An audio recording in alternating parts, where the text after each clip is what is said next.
Salam everyone. Uh, Today we have Dr. Renuka Porwal. She is a Mumbai-based scholar. She has earned her PhD in Gujarati literature from University of Mumbai. She has expertise in Jainism, manuscript, and Indian aesthetics. She is a prolific writer and author with over 60 research papers, 300 articles, and mostly she's prominently known for her book, The Jain Stupa at Mathura, Arts and Icons. The significant work has earned her the silver medal from the Asiatic Society of Mumbai.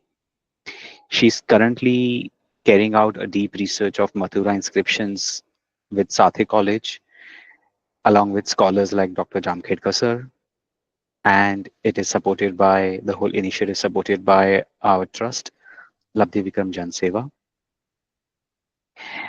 She's also serving at the moment as a visiting lecturer, and she's involved deeply with many organizations like Shri Jain Patrakar Sangh, Bharat Jain Mahamandal, Shri Mumbai Jain Yuvak Sangh, and Sathe College. So, not to take too much of your time, today Renuka ma'am is gonna highlight on Jain Dharma ki Dharohar, our Prachin Kshetra. So, ma'am, over to you. Thank you very much Anshu. Yeah.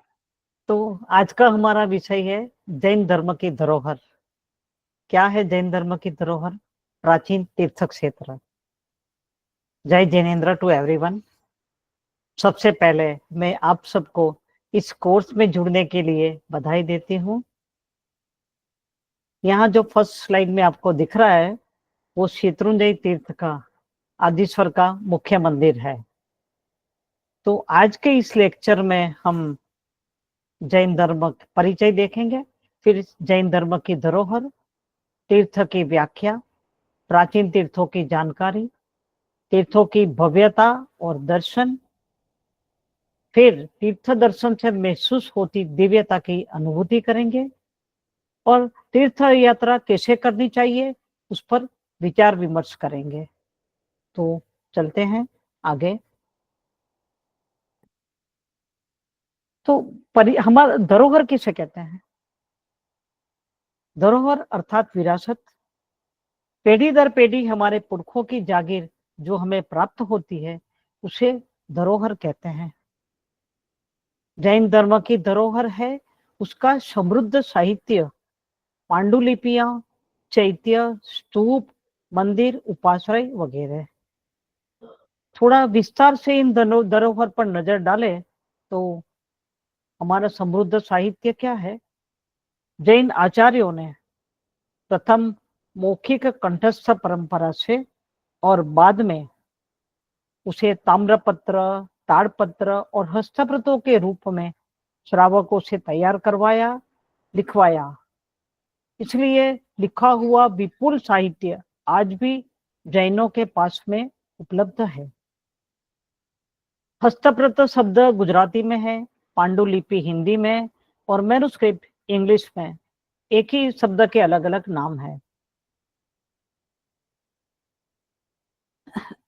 तो हमारी धरोहर है समृद्ध साहित्य और दूसरा है चैत्य और स्तूप। तो चैत्य और स्तूप किसे कहते हैं? चैत्य और स्तूप अर्थात महापुरुषों की याद में जो भवन या इमारत का निर्माण किया जाता है उसे चैत्य कहते हैं। अगर यह भवन डोम आकार का हो या अर्धगोलाकार हो तो उसे स्तूप कहते हैं। आगे चलकर चैत्य शब्द का उपयोग और जैन और बौद्ध मंदिरों के लिए भी होने लगा जो चैत्यालय कहलाया। हमारे यहाँ पर चैत्य वंदन शब्द मिलता है, चैत्य परिपाटी इसी के ही रूप है। सामान्यतः हम मंदिर और तीर्थ के रूप में भी चैत्य शब्द का उपयोग करते हैं, इसलिए चैत्य वंदन शब्द आया। तो महापुरुषों की याद में जो भवन या निर्माण कैसा होता था, कहाँ होता था, ये देखते हैं। तीर्थंकरों के जहां 5 कल्याणक हुए हो, कौन से 5 कल्याणक? जहां प्रभु का च्यवन हुआ हो, जन्म हुआ हो, दीक्षा, केवल और निर्वाण, ऐसी ऊर्जावान भूमि को पवित्र, शक्तिशाली और जागृत और कल्याणकारी माना जाता है, इसीलिए उसे कल्याणक बोलते हैं। वहां पर चैत्य, स्तूप या मंदिर का निर्माण किया जाता है। परापूर्व से चली आ रही हमारी विरासत को संभाल कर आगे ले जाने की काम हमारा है। जैन संघ की जिम्मेदारी है। जैन संघ में 4 अंग होते हैं, 4 घटक होते हैं, साधु, साध्वी, श्रावक और श्राविका। अर्थात ये सब हमारे सबकी फर्ज है क्या, धरोहर को संभालने की। किसे कहते हैं तीर्थ? कंसेप्ट क्या है उसका? हिंदी में उसे अवधारणा कहते हैं। हम कहते हैं तारे के तीर्थ। संसार रूपी समुद्र को जो पार उतारता है उसे हम तीर्थ कहते हैं। और तीर्थ की स्थापना करने वाले तीर्थंकर परमात्मा को हम तीर्थंकर कहते हैं। तीर्थंकर की स्थापना अर्थात यहाँ पर तीर्थ और चतुर्विद संघ की स्थापना जो करते हैं, चतुर्विद संघ की स्थापना प्रभु करते हैं, इसके लिए वो तीर्थंकर है। और चतुर्विद संघ इसीलिए तीर्थ स्वरूप है। 5 कल्याणक भूमि, चमत्कार भूमि, महापुरुषों के जीवन की प्रमुख घटनाएं जहां घटित हुई हो, ऐसे स्थल को द्रव्य तीर्थ या स्थावर तीर्थ कहते हैं। और जो साधु साध्वी हैं, सुविध मार्ग पर चलकर लोगों को रास्ता दिखाते हैं, उनको हम जंगम तीर्थ कहते हैं। तो ये हुई हमारा जैन धर्म का कंसेप्ट। जो भी मंदिर 100 वर्षों से ज्यादा पुराना होता है उसे हम तीर्थ की गिनती में लेते हैं। अन्य एक और चीज, पर्युषण में जो हमारे यहाँ पर 5 कर्तव्य का संकल्प लेते हैं, पहला है हमारी प्रवर्तन, दूसरा है साधर्मिक भक्ति, तीसरा है अठम तप, चौथा क्षमापना और 5वां जो कर्तव्य है चैत्य परिपाटी अर्थात मंदिरों के दर्शन करना। जहां हम दर्शन करने जाते हैं, क्यों जाते हैं? पर्युषण में ये 4 तो काम अच्छे से कर लिया, तो जहां पर हमारे प्राण प्यारा परमात्मा की स्थापना हुई हो ऐसे मंदिरों का दर्शन करना है। वहां पर धूप दीप नैवेद्य फल फूल से प्रभु भक्ति करना है, जो द्रव्य उपासना है। और ये सब हम भक्ति भाव से करते हैं, तो ये हुई हमारी भाव उपासना।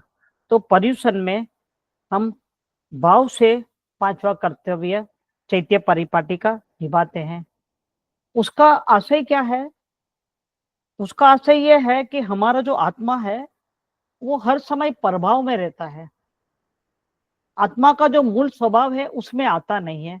तो मंदिरों के दर्शन करने से, वहां पर द्रव्य उपासना और भाव उपासना करने से हमारा जो आत्मा है वो स्वभाव में रमण करने लगता है, स्व अध्ययन करते हैं, या फिर वो सज्जाई कहते हैं। इससे क्या होता है? सिद्धत्व की प्राप्ति होती है। तो यह हुआ हमारा मंदिर जाने का आशय। अभी तीर्थ क्षेत्र में 4-5 जात के होते हैं। ज्यादा मंदिरों का समूह भी होता है एक तीर्थ क्षेत्र में, जो अलग अलग कालखंड में स्थापित किए हों। जैसे कि शत्रुंजय तीर्थ लेंगे तो वहां पर आदिश्वर प्रभु का जो मूल मंदिर है वो बहुत हजारों साल पहले स्थापित हुआ था। और अब दूसरा देखेंगे मोती साहब की जो टूक है तो वो 250 साल पहले स्थापित हुआ। तो एक तीर्थ क्षेत्र के अंदर हमें अलग अलग कालखंड में स्थापित हुए मंदिरों का समूह मिलता है, जैसे कि आबू है, गिरनार जी है, राणकपुर है, कुंभलगढ़ वगैरह। ये सब मंदिरों में महापुरुषों के जीवन प्रसंगों का अंकन होता है, शिल्प में होता है और पेंटिंग में भी होता है, जो हम आज देख सकते हैं। तो ये सब प्राचीन पेंटिंग और शिल्प हमें जैन इतिहास दर्शाता है और ये हमारी धरोहर है। तो अब हम थोड़ा मुख्य प्राचीन मंदिरों के दर्शन करते हैं, जिससे हमारे प्रभु के प्रति जो समर्पण भाव है वो मजबूत हो जाते हैं। तीर्थ क्षेत्र 4 प्रकार के हैं: कल्याणक क्षेत्र, सिद्ध क्षेत्र, अतिशय क्षेत्र और कला क्षेत्र।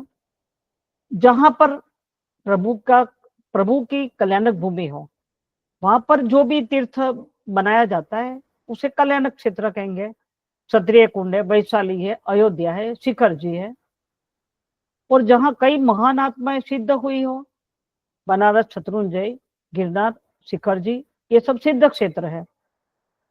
और तो हमारे यहाँ पे जो चैत्य बंधन है वो इसी तरह से बनाया जाता है कि श्री शत्रुंजय सिद्ध क्षेत्र, दीठे दुर्गति वार है। तो ये सब से हमें मालूम पड़ता है कि कौन कहाँ पर कितने गुरु महाराज वहां पर सिद्ध हुए। ये सब का डॉक्यूमेंटेशन हमारे स्तवनों के अंदर हमें मिलता है। अतिशय क्षेत्र किसे कहते हैं?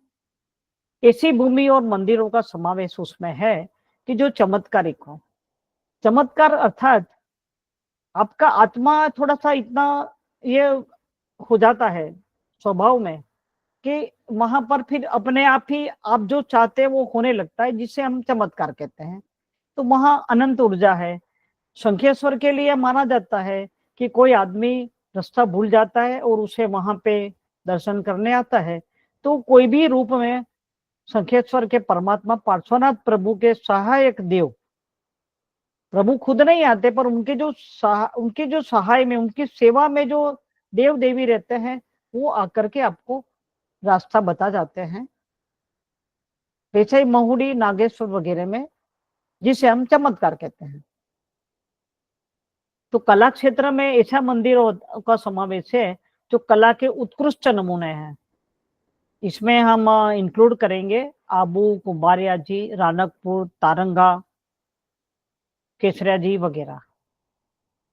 तो अब हम विगत से सब मंदिरों के दर्शन करके दिव्यता की अनुभूति करते हैं।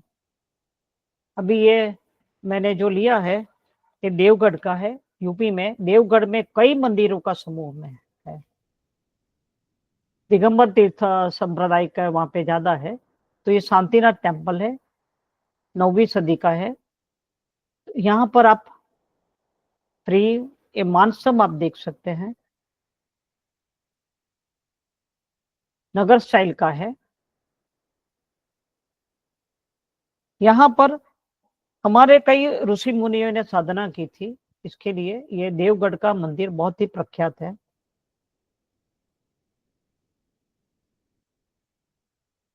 ये प्रतिमा जो पहले वाली है वो देवगढ़ की है, और दूसरी जो है मथुरा के जैन स्तूप से प्राप्त हुई है।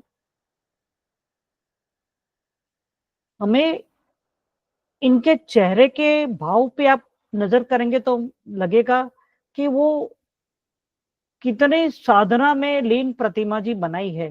कारीगरों ने में भी कितनी उत्कृष्ट कला प्रदर्शित करने की उनमें थी। अंतरंग भाव और शांत भाव ये दोनों प्रतिमा में दृष्टिगोचर होते हैं। तो पहली प्रतिमा 3rd सेंचुरी की है और सेकंड वाली करीब करीब 2री सदी पूरी होते ही बनाई गई है। शत्रुंजय में रायन वृक्ष के नीचे ऋषभ देव के पगला जी है। यहाँ पर बैठते हैं लोग, चैत्य वंदन करते हैं, क्योंकि प्रभु ने यहाँ पर देशना दी थी, ऋषभ देव भगवान ने यहाँ पर देशना दी थी। तो ये स्थल बहुत ही पवित्र माना जाता है। और जो 5 चैत्य वंदन करने की प्रथा है, उसमें यहाँ पर रायन वृक्ष के वहां पर भी चैत्य वंदन करते हैं लोग।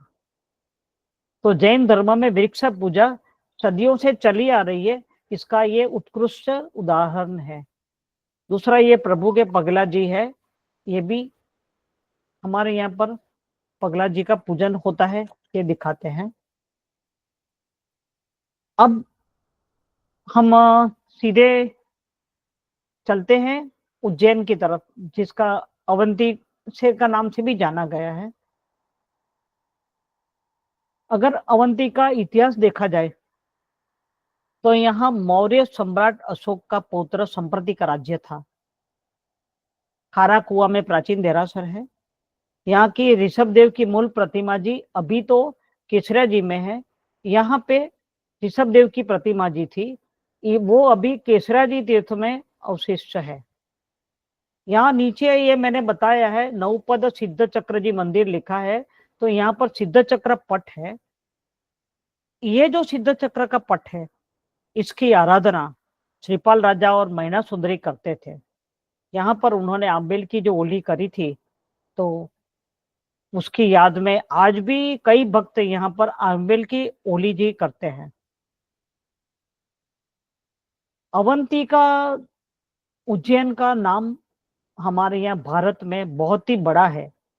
हर धर्म के, बौद्ध का तो कम है, पर सनातन हिंदू, वैदिक धर्म और जैन धर्म के यहाँ पे कई मंदिर है। यहाँ पर हर 12 साल में कुंभ मेला लगता है। ये आप देख लीजिए पहले। नवपद सिद्ध चक्र ये यंत्र है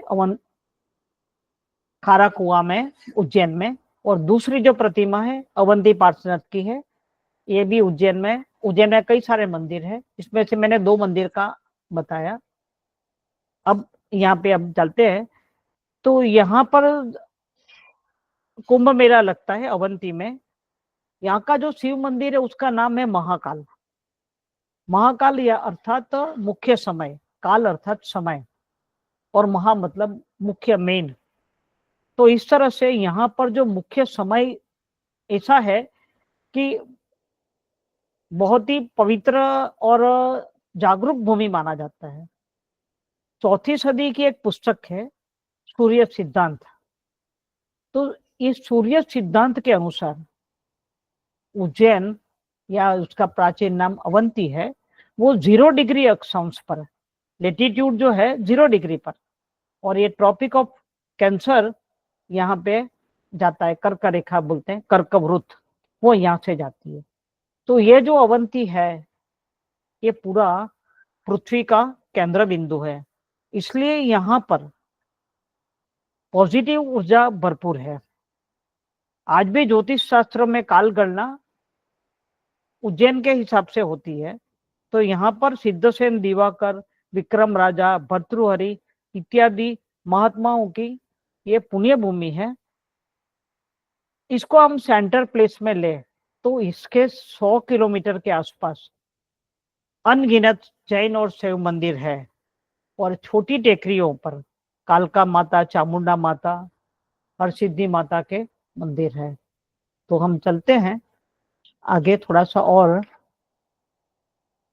वसुदेव हिंदी इत्यादि हमारे प्राचीन ग्रंथों के अनुसार यहाँ पर जीवित स्वामी की प्राचीन प्रतिमा जी थी, खूब प्राचीन थी। चैत्यानी पूर्वाणी चिरंतन, चिरंतर समय से वहां पे जीवित स्वामी की प्रतिमा थी। उसकी आराधना करने के लिए आर्य सुहस्ती एक बार वहां पे आए। तो आर्य सुहस्ती को देख करके संप्रति राजा को जाति स्मरण ज्ञान हुआ, और फिर बाद में उन्होंने करीब करीब पूरे भारत में कई सारे जैन मंदिर और जैन प्रतिमाएं स्थापित की, ऐसा हमारे शास्त्रों में वर्णन है। अभी मैं थोड़े तीर्थ बताऊंगी अवंती के आसपास के, उसके बाद में हिमाचल प्रदेश के देखते हैं। तो ये है उन्हेल तीर्थ। ये 40 किलोमीटर है अवंती से। इसकी खास कैरेक्टरिस्टिक ये है कि ये पार्श्वनाथ प्रभु की जो फना है उसके नीचे 2 इंद्र है। 2 इंद्र प्रभु की सेवा में खड़े हैं, मतलब बैठे हैं, हर सदैव तत्पर है। ये इसकी खासियत है। दूसरा है अलौकिक पार्श्वनाथ। ये भी यहाँ आप देख सकते हैं। इधर भगवान के हस्त मुद्रा के नीचे सर्प युगल है, ये आप देख सकते हैं। ये करीब करीब 80 किलोमीटर या मुझे लगता है 11 किलोमीटर है, उज्जैन से बहुत ही नजदीक में ही है।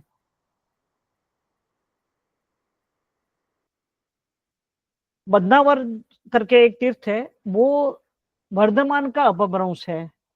और ये जो प्रतिमा है, मूल प्रतिमा और पूरा मंदिर संप्रति राजा का बनाया हुआ था। ऊपर मतलब जमीन लेवल से नीचे 2 मंजिल नीचे भोईरा में ये संप्रति महाराजा का मंदिर स्थापित था। बाद में जीर्णोद्धार में इसे ऊपर लाया गया। ये प्रतिमा की पहचान संप्रति महाराजा की आप देख सकते हैं, यहाँ से ये दिखेगा। और ये कर्ण के और ये हाथ की मुद्रा से मालूम पड़ता है कि संप्रति महाराजा के समय की है। यहाँ पर जमीन के अंदर 52 जिनालय डटे हुए थे। 50 साल पहले वहां के श्रेष्ठियों ने देखा हुआ था।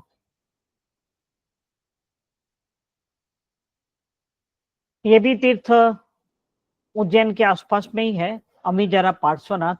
एक समय वहां पर इतना ज्यादा प्रभु को अमी झरने लगे तो प्रभु का नाम अमीजरा हो गया और गांव का नाम भी अमजरा हो गया। उसके पहले इसका नाम था कुंदनपुर। यहाँ से ये गांव का एक खास इंसिडेंट है, वो बताती हूँ। यहाँ से करीब करीब 1-1.5 किलोमीटर पर अमका झमका नाम का वैष्णव मंदिर है। गुफा जैसी है, गुफा के अंदर मंदिर है। तो ऐसा ही कथा है कि वहां पर कृष्ण भगवान की जो पटरानी थी रुक्मणी, वो रुक्मणी वहां पर दर्शन करने गई और पहले से नक्की होगा तो ऐसा कृष्ण भगवान उसको लेकर के चले गए। तो रुक्मणी के भाई ने कृष्ण से युद्ध किया, पर कृष्ण से तो जीतने की कोई संभावना नहीं थी। तो रुक्मण कुमार हार गए और बाद में उन्होंने भोपावर में शांतिनाथ भगवान की प्रतिमा स्थापित की, जो आज भी अमीजरा से कुछ किलोमीटर पर ही है। तो ये मैं आपको उसका फोटोग्राफ बताती हूँ। यहाँ पर जो शांतिनाथ भगवान की है, करीब करीब 10 फुट ऊंची प्रतिमा है। इसको भील लोग भी सब पूजन करने आते हैं। पोस्ट 10 पे मेला लगता है। अभी यहाँ पर नया मंदिर बन के तैयार हो गया भव्य। तो ये जो आप देख सकते हैं, ये रंग मंडप है।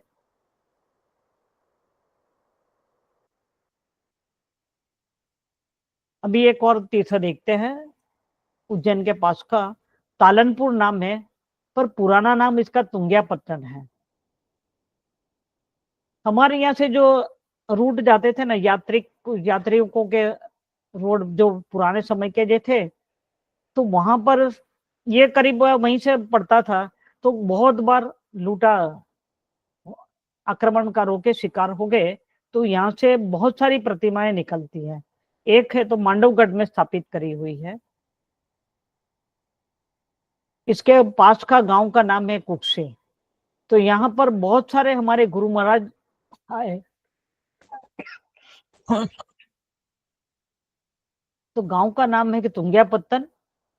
यहाँ की जो प्रतिमा स्थापित करवाई है उसमें जगत चंद्र सूरी, बप्पा भट्ट सूरी, रत्नप्रभा सूरी, जय कीर्ति सूरी, तपागज के सोम सुंदर सूरी वगैरह के नाम उल्लेख मिलते हैं। और एक जो उल्लेख है, मतलब सुनो, 9th सेंचुरी का, कॉमन 9th सेंचुरी का है, उसको बप्पा भट्ट सूरी ने तुंग्यापट्टन पे स्थापित करवाई थी। ये नागेश्वर तीर्थ है, बहुत ही जागरूक भूमि है। यहाँ पर 1 मिनट,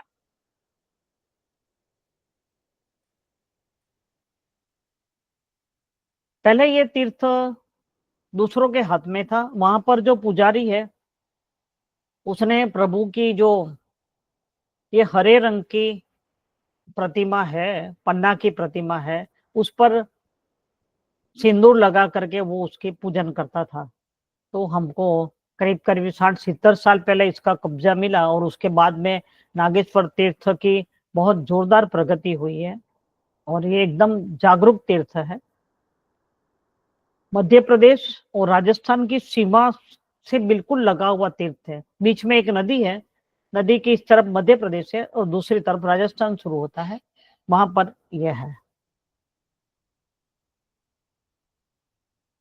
मंदसौर के गांव के बाहर ये वही नाम का पार्श्वनाथ तीर्थ है।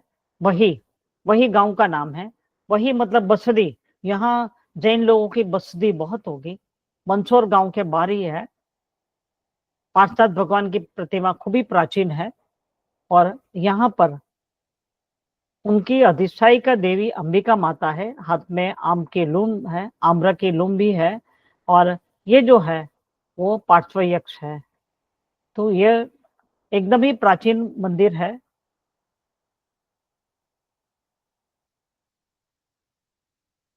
एक घसोई नाम का तीर्थ है, ये नागेश्वर से करीब 20 किलोमीटर है। यहाँ पर तालाब के किनारे 3-4 किलोमीटर के अंदर बहुत सारे मंदिर डटे हुए हैं। तो यहाँ पास में विदिशा है, घुमनार है।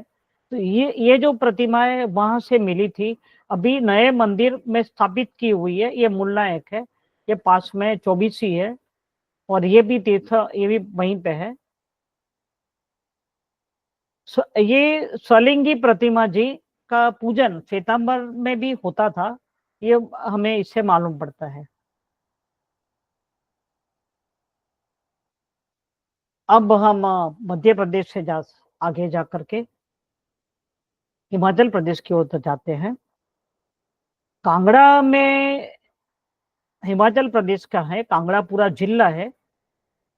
तो वहां किला है, किला के अंदर ये मंदिर है। अरिस्टनेमी के समय का ये मंदिर है। ये सब माहिती हमें कैसे मिली है? हमारी जो धरोहर है ना, वो हस्तप्रत भी है, मैन्युस्क्रिप्ट भी है। तो एक मैन्युस्क्रिप्ट थी संवत 1484 के, 1484 की एक मैन्युस्क्रिप्ट है। उसका नाम था विज्ञप्ति त्रिवेणी, ऊपर लिखा था।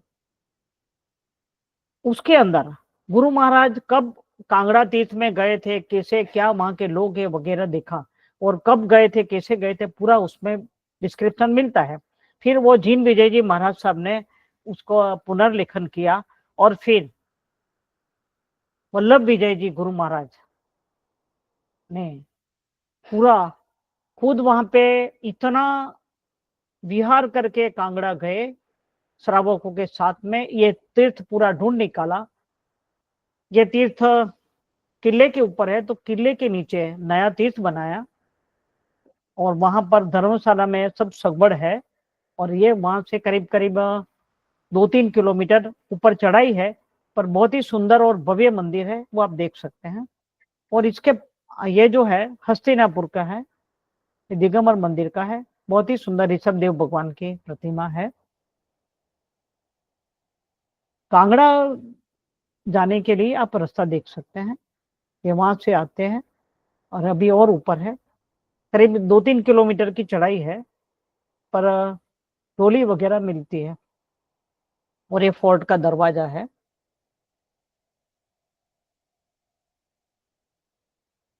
ये जो प्रथम है अतिशय क्षेत्र है पार्श्वनाथ का, ये अनिंदा नाम का गांव है उदयपुर के पास में, वहां का है। और ये लोद्रवा का मंदिर है। लोद्रवा राजधानी थी पूरे ये राजस्थान की, उसके बाद में जैसलमेर में शिफ्ट हुई। ये आप देख सकते हैं, देखो ये पिलर है, पर उसका डेकोरेशन आप देखेंगे तो बिल्कुल अद्भुत है। और ये लोद्रवा का समूह शरण है, स्क्वायर समूह शरण बहुत कम मिलता है, ये बहुत ही बड़ा है, आप ऊपर तक जा सकते हैं। जैसलमेर का गांव के अंदर एक मंदिर है, जो आप देख सकते हैं। वल्लभीपुर से, जब भी वल्लभीपुर में बाहर से आक्रमण हुआ, तब यहाँ सब ग्रंथ भंडार, जैनों के जितने भी कॉपर प्लेट वगैरह ग्रंथ भंडार थे, वो यहाँ लाकर सुरक्षित रखे गए, तो आज भी एकदम सुरक्षित है। अब जोधपुर के पास में गंगानी नाम का तीर्थ है, जो रासा साहित्य में उसका हमको इसकी पूरी डिटेल मिलती है। तो ये रंग मंडप में ये सब देखते हैं ना, पुतलियां जो साल भंजी का रंग मंडप में आप देखती है, इसका पेंटिंग वगैरह आप देख सकते हैं। तो ये सब हमारी धरोहर है।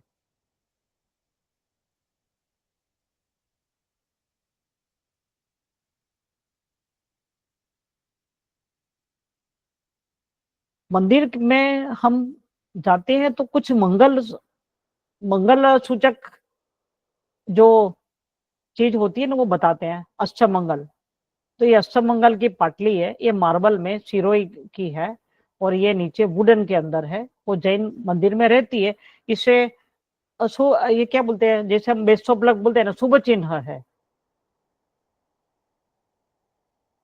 कुंभारिया जी वगैरह जो तीर्थ है हमारे, वहां पर इतनी बारीकी से सब करी हुई होती है, ये आप देख सकते हैं।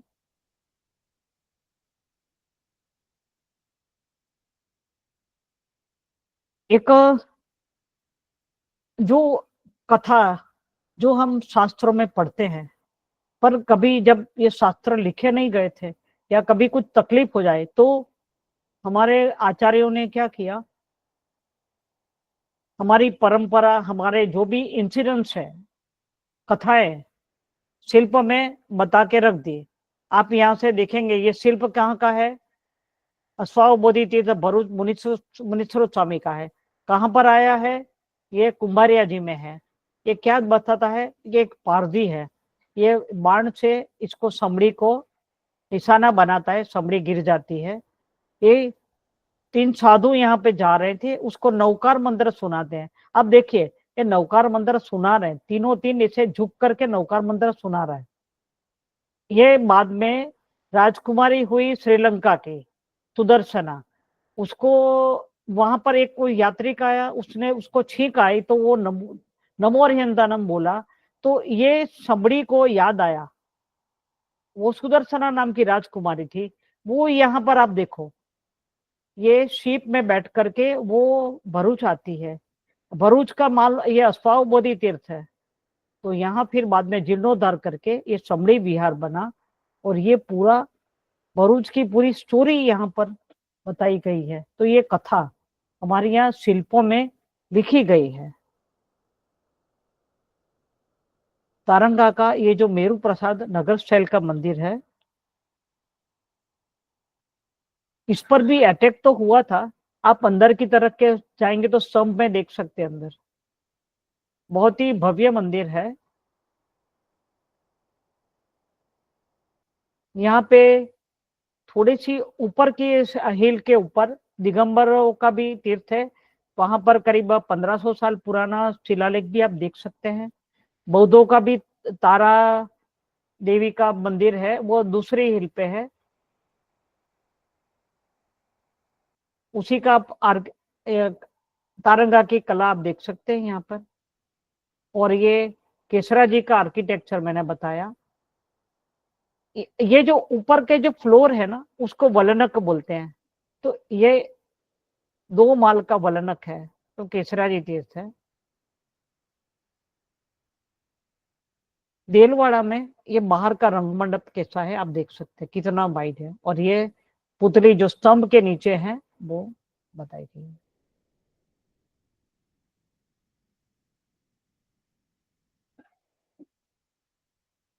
राणकपुर का जो है उसका नाम है चौमुखी जिनालय और धरण विहार, त्रिलोक दीपक धरण विहार नाम है। ये जो आप यहाँ पे आप देख सकते हैं इतना, वो ये एंट्रेंस चारों बाजू है, इसके लिए उसका चौमुखी जिनालय है। ये एंट्रेंस आपको चारों तरफ है। अब अगली बार जाएंगे तो चारों तरफ प्रदक्षिणा कर लेना। उत्कृष्ट नमूना है। राणकपुर में इतने स्तंभ है कि आप गिन नहीं सकते, हर एक 2 स्तंभ के बीच में से आपको प्रतिमा दिखती ही है। राजेंद्र सूरी गुरु महाराज ने यहाँ पर क्रियोद्धार के पहले 8म तप किया था और ऋषभ देव भगवान ने उनको आशीर्वाद दिए कि तुम्हारा कार्य सफल होगा। ऐसी स्टोरी है। तो ये राणकपुर की शिलिंग है। आप देख सकते हैं कि बिल्कुल मिरर इमेज है इधर चारों तरफ, बीतान के अंदर है। और ये 4 बॉडी है और एक यक्ष है। फाइव बॉडी के अंदर ये अक्सर है। एक रेयर मंदिर है, वो बता रही हूँ, 200 साल पुराना है, जो हमें समो शरण मंदिर बहुत कम देखने को मिलते हैं। मंदिर में दाखिल होना है तो सबसे पहले आपको यहाँ पे समो शरण मंदिर है, ये अंदर जाकर के मंदिर का प्रतिमा का पूजन करना होगा, उसके बाद में ये अंदर के आप मंदिर में जा सकेंगे। और चारों तरफ ये यहाँ पे जो दिख रहा है समो शरण, चारों तरफ समो शरण मंदिर है। और मंदिर की दीवारों पर 16-16 साल वंजी क्या है वो आप देख सकते हैं। मतलब ये बहुत रेयर टेम्पल है। ये पट्टाडक्कल है, करीब करीब 8वीं सेंचुरी से भी ज्यादा पुराना है, कर्नाटक में है। तो ये आपको द्रविड़ स्टाइल का मिलेगा। पहले अभी तक हमने नगर स्टाइल का देखा, वो 1 2 3 माल है, इसके 3 स्टोरी है। बहुत ही सुंदर मंदिर है। हलीबीडो गांव में जाएंगे ना तो ये जैन मंदिर देखने को मिलेगा। ये दिगंबर में ये हमेशा बाहर मानसम होता है, और ये हाथी है, और बहुत ही सुंदर मंदिर है हलीबीडो का। मूड बद्री में है ये। अब इसके अलग प्रकार के रूप है, पिरामिड जैसे, खूब अनेक से अनेक अंदर स्तंभ है। यहाँ पर रत्नों की कई प्रतिमाएं हैं जो सुरक्षित रखी गई है, लॉकर में रखी गई है। जैसे ही आप 5-10 यात्री होंगे तो वो आपको बताते हैं, वो जब भी जाएंगे वो देखने जैसी है। गोमटेश्वर बाहुबली की जो प्रतिमा है वो हेरिटेज में है, और इसे गंग राजा चामुंडराय ने बनाई हुई है। 56 फीट ऊंची है। एक ही इसमें से बनाई है, पहाड़ को काट के बनाई गई है, ग्रेनाइट को फाड़ के, बहुत ही मजबूत। इसकी कथा सुनेंगे तो आप सोचते रह जाएंगे। जो शिल्पी ने बनाई ना, उसने अपना नाम भी नहीं लिखा है, सिर्फ ये चामुंडाई करिता लिख करके वो निकल गया है। तो ये इतनी सुंदर प्रतिमा बहुत रेयर आपको देखने को मिलती है। खास तो ये कि इसकी प्रतिमा के उस पर चेहरे पर जो भाव है ना, वो बहुत ही रेयर है। एक और हमारी धरोहर है स्तूपा। ये यहाँ पे ब्राह्मी इंस्क्रिप्शन है। तो ये ब्राह्मी इंस्क्रिप्शन पढ़ करके भगवान लाल इंद्र जी ने कहा कि ये जैनों का स्तूप है, मथुरा से मिला हुआ। नहीं तो उसके पहले हमें मालूम नहीं था। तो ये देव निर्मित स्तूप की कथा बहुत ही सुंदर है। और ये दरवाजे बिल्कुल सांची के स्तूप जैसे ही दिखते हैं, पर इसका जो प्रारंभ है ना, नवकार मंत्र से होता है, नमो अर्हतो महावीरस्व लिखा है। तो इससे मालूम पड़ता है कि जैनों का स्तूप है। स्तूप देखा। अभी ये समोसरण का मंदिर है, पालीताना का। Photograph under full one. थोड़ी ये गुफा पे हम चलते हैं। हमारी धरोहर गुफाएं हैं जैन धर्म की, जहां हम लोग बहुत कम जाते हैं, फिर दूसरे लोग इसका कब्जा ले लेते हैं। ये अभी बौद्ध लोगों के पास में कब्जा है, पर मैंने दर्शन किए। थोड़ा सा चेंज, यहाँ से ये पट्टी बनाई और उन्होंने ले लिया। यहाँ पे 5 या 6 ऐसी छोटी छोटी गुफा है। और भद्रावती के जो जैन मंदिर है उससे 1 किलोमीटर दूरी है ये सब गुफाएं। तो अभी अगली बार भद्रावती जाएंगे तो आप जरूर देखना। ये उदयगिरी खंडगिरी की रानी गुफा है, और ये गणेश गुफा है। इसके अंदर जैन मूर्तियां हैं।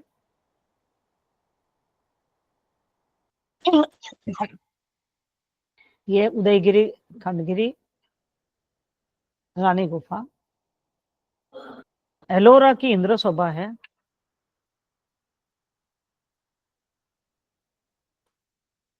3 स्टोरी हाई। ये बदामी की गुफा है। यहाँ बदामी में बहुत सारी गुफाएं हैं, पर ये जैन गुफा है।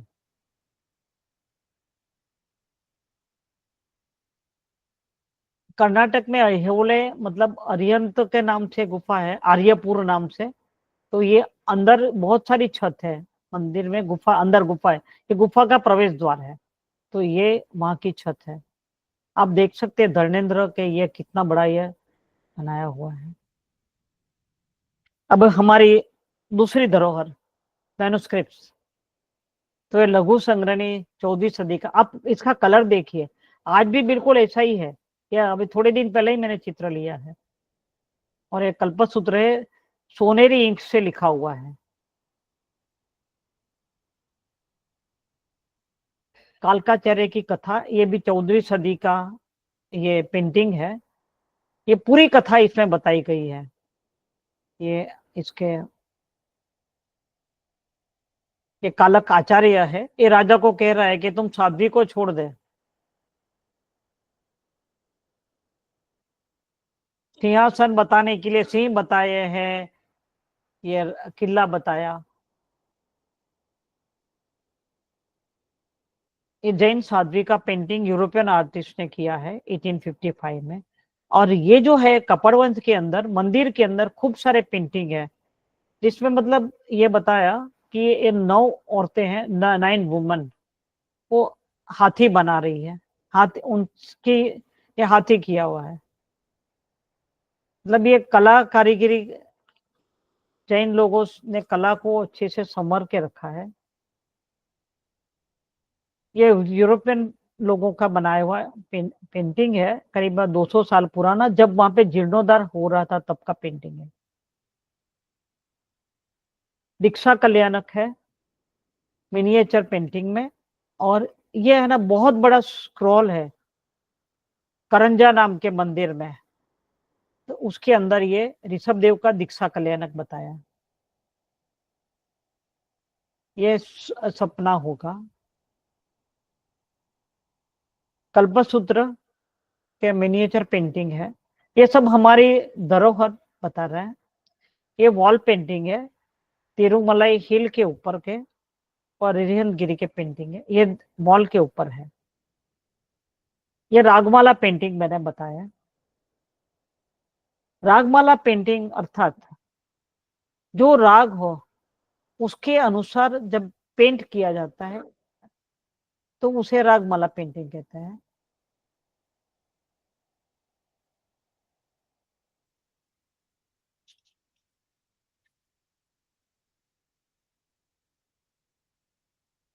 अब हम जरा थोड़ा सा और आगे बढ़ते हैं, मुंबई की तरफ ध्यान देंगे। तो मुंबई में भी हमारे यहाँ पर सोपारा वगैरह जो तीर्थ है ना, बहुत प्राचीन समय से है। तो मैंने सोपारा को भी आज हमारे लेक्चर में इंक्लूड किया है। सोपारा जो नाला सोपारा के रूप में जब जानते हैं ना, ट्रेन में जाते समय जो सबब है ना, तो वहाँ वो नाला अर्थात के बहुत सारे सरोवर वहां पे है। तो वहां से थोड़ा अंदर की तरफ जाते हैं 2-4 किलोमीटर, तो सोपारा आता है।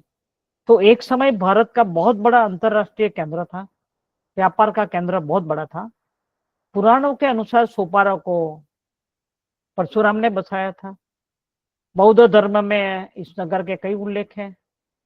जैन धर्म ग्रंथों में तो इसकी अनगिनत स्टोरी आती है। ये इसमें जो लिखा है दरिया किनारे आयोजित थाना के पास में, एक कोंकण देश की राजधानी थी। और ये राजधानी थी सोपारक। और उसके सबब कौन से थे? अगासी, वसई, कामणगांव, घोड़बंदर, घास, ये उसके उपनगर थे।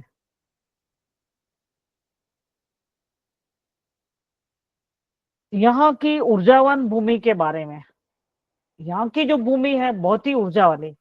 तो यहाँ पे जितने भी बड़े बड़े जो महापुरुष या बड़े बड़े आर्टिस्ट हो गए, वो भी बहुत महान थे। तो यहाँ पर एक आपको बहुत ही आश्चर्य होगा, लगेगा कि जैन धर्म ग्रंथ में एक ओक्कास नाम के रथ का या बढ़ई जिसे बोलते हैं, मिस्त्री, उसकी स्टोरी आती है। ये होनहार यांत्रिक कोकास ने रिमोट कंट्रोल से उड़ने वाला विमान बनाया था। उसने मतलब ये कपोत, यंत्र कपोत तैयार करा के राजाना महल माथी कुछ लेके आता था। इसकी पूरी स्टोरी है, और स्टोरी थोड़ी आगे चलती है कि उसे विमान बनाया था और फिर वो उसको रिमोट कंट्रोल से बंद भी कर देता था और खोल भी देता था। ये पूरी स्टोरी है। वो हमारा कहने का तात्पर्य ये है कि ये सुपारक का वतनी था। अब है यहाँ पर व्यापारियों का बनाया हुआ 500 पुतली वाला एक बहुत बड़ा सभागृह था, एज अकॉर्डिंग टू निशित चूर्णी। यहाँ पर मैंने निशित चूर्णी का ट्रांसलेशन दिया हुआ है।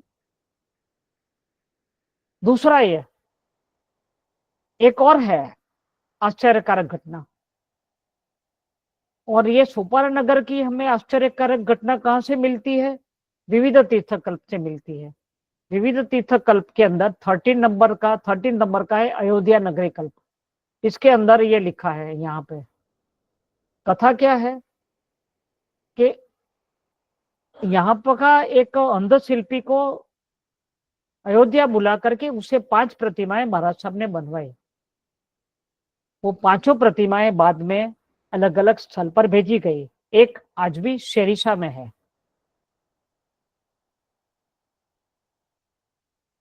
दूसरा ये वो वस्तुपाल तेजपाल यहाँ पे जन्मे थे सोपारा में। ये हमारे पास में इतिहास में लिखा हुआ है। दोनों कोई ट्विन ब्रदर्स नहीं थे। वस्तुपाल का जन्म 1235 में और तेजपाल का जन्म 1240 में हुआ। बाद में वो दोनों और उनके माता पिता पाटन में सेट हुए। बाद फिर वहां से वो लोग ने पाटन से यहाँ पर सोपारा का संघ निकाला था दर्शन करने के लिए। अभी हमें एक और महत्वपूर्ण जानकारी मिलती है। सोपारा के में बहुत सारे रास वगैरह लिखे गए, सोपारा विज्ञप्ति वगैरह बहुत सारी। उसमें एक ये मिलती है कि यहाँ पे चंदन के वृक्ष होते थे, और उसके उपरांत कपूर के होते थे, और एक और वृक्ष होते थे जिसका नाम था अगर पगर। ये जो अगर पगर नाम का जो वृक्ष था ना, उसको वो आग से भी नहीं जलता था, उसमें से पानी छोड़ता था। वो यहाँ पे होता था। फिर यहाँ से खंबात का रास्ता भी था। तो खंबात के अंदर एक ऋषभदास नाम के कवि हो गए अपने। ऋषभ कहे जिन समर्था पहुंचे मन नियासी से। उनके घर में ऊपर के फ्लोर पर ये घर देरासर था। वो अभी नीचे ला करके नए मंदिर में फिट किया गया। तो ये पूरा लकड़ी का है। कितना सुंदर कार्विंग है, आप देख सकते हैं। ये अगर पगर नाम का झाड़ इससे बनाया गया वृक्ष है, वृक्ष की डाली से, मतलब अगर पगर नाम का वुड। मोतीसा सेठ जो थे, अगर हम सुपारा की बात करें तो मोतीसा सेठ की बात करें तो नहीं चलता है। एक बार क्या हुआ, मोतीसा सेठ के जहाज समुद्र में तूफान में फंस गए। संवत थी 1831, 1831 में उनके समुद्र में जहाज फंस गए। तब सेठ जी ने संकल्प लिया कि मेरे अगर जहाज जहां पर भी आ गए वहां पर मैं देरासर बनाऊंगा। तो ये थोड़े दिन बाद में अगासी में, जो सुपारा के पास में, विरार के पास में अगासी तीर्थ है, वहां पर वो जहाज लोकेट हुए। पूरा काफला वहां पे आया। तो वहां पर मोतीसा सेठ ने अगासी में बहुत ही सुंदर मंदिर बनाया। और उसी समय सोपारा में अंदर एक चक्रेश्वरी तालाब है। वो तालाब में से मुनीश्वर स्वामी की प्राचीन प्रतिमा निकली थी, तो उसको उन्होंने वहां पर स्थापित किया। ये है अगासी तीर्थ, मूलनायक मुनीश्वर स्वामी। अभी वो बात को करीब करीब 75 वर्ष पास हो गए। मोतीसा सेठ ने जो मंदिर बनाया था अगासी में, फिर बाद में 75 साल निकल गए। तो मुंबई के झवेरी मंडल को लगा कि अब इसकी प्रतिष्ठा पुनः करनी चाहिए, जीर्णोद्धार करना चाहिए। तो उन्होंने पुनः जीर्णोद्धार किया।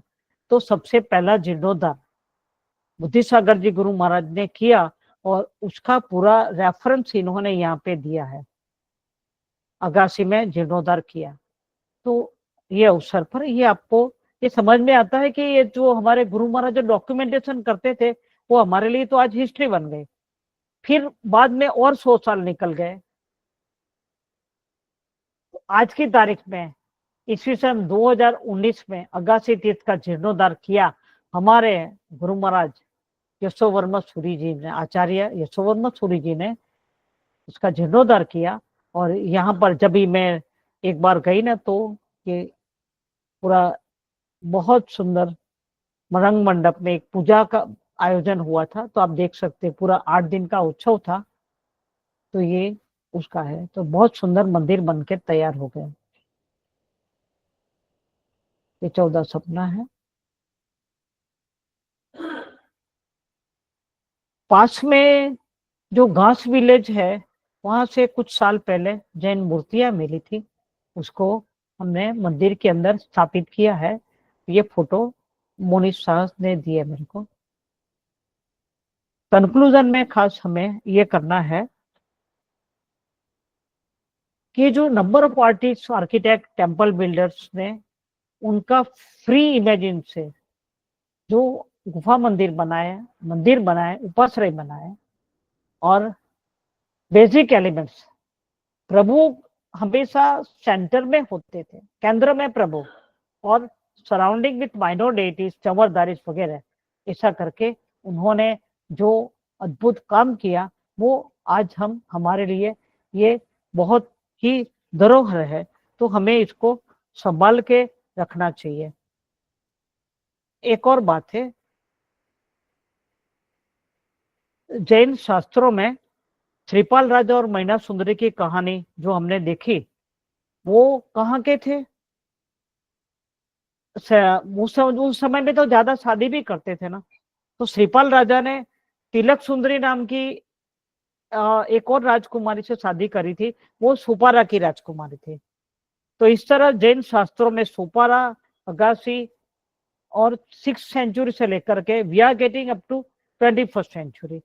तो इन प्रदेशों में दुर्लभ वृक्ष भी है, फल, फूल, सरोवर, बावड़ी की कई जानकारियां हमें रासा साहित्य से मिलती है। यहाँ पर जीवित स्वामी की प्रतिमा भी थी, उसके वंदन करने आते थे। वंदन करने आते समय वो लोग कहाँ से आते थे?